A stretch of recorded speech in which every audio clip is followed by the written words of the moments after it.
baravuga ngo bimwe urabishobora ibindi bikakunanira. None ubu ngubu aka kanya none ndabona njyewe biri kunanira.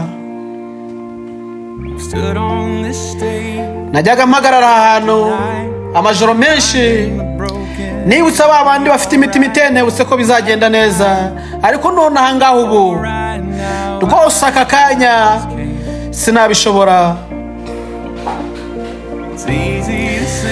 Bijya binyorohera kuririmba iyo nta kintu mfite cy'intege.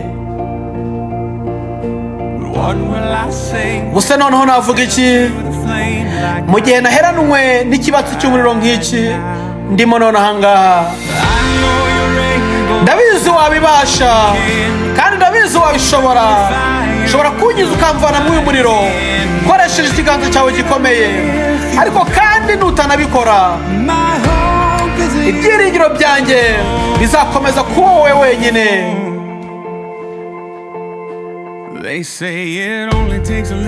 Jya bavuga ngo icyo bisaba ni ukwizera guto gusa kugira ngo imisozi ikurweho. Icyiza rero ngo kwizera gutoya nanjye ndagufite nonaha.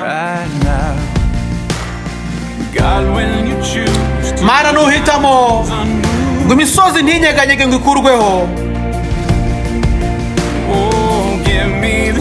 uzampa imbaraga kugira ngo mbashe kuririmba ngo byose bimeze neza. Tuza mutima wanjye, ndabizi wabibasha kandi ndabizi urabishoboye. Ushobora kunyiza ukamvana muri uyu muriro ukoresheje ukuboko kwawe gukomeye, ariko kandi nutanabikora Mana, ibyiringiro byanjye bizakomeza kuba wowe wenyine. Ndabizi karo gahinda ndetse n'ubu buribwe mfite byose bishobora kuvaho uramutse uvuze ijambo rimwe, ariko kandi nutanabikora Mana, nzakomeza kwizera wowe wenyine. Wambereye Imana yo kwiringirwa kandi wambereye Imana nziza iminsi yose yo kubaho kwanjye.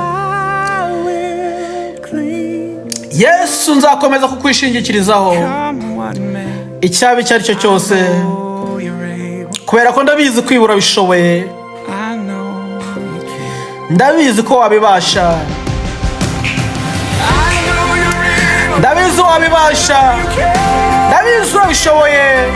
Ushobora kunyiza ukamvana muri uyu muriro ukoresheje ikiganza cyawe gikomeye, ariko kandi nutanabikora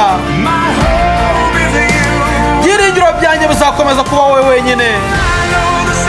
Ndabizi ko kano gahinda n'uburibwe bwose ngira byose bishobora gukurwaho uramutse uvuze ijambo rimwe gusa, ariko kandi niyo utabikora Mana,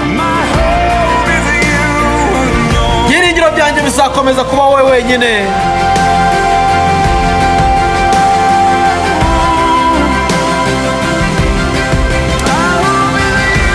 Ibyiringiro byanjye bizakomeza kuba wowe wenyine.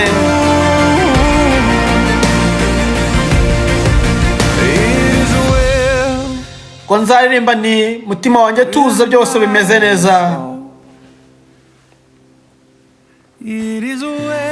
byose bimeze neza, byose bizagenda neza. Mutima wanjye tuza.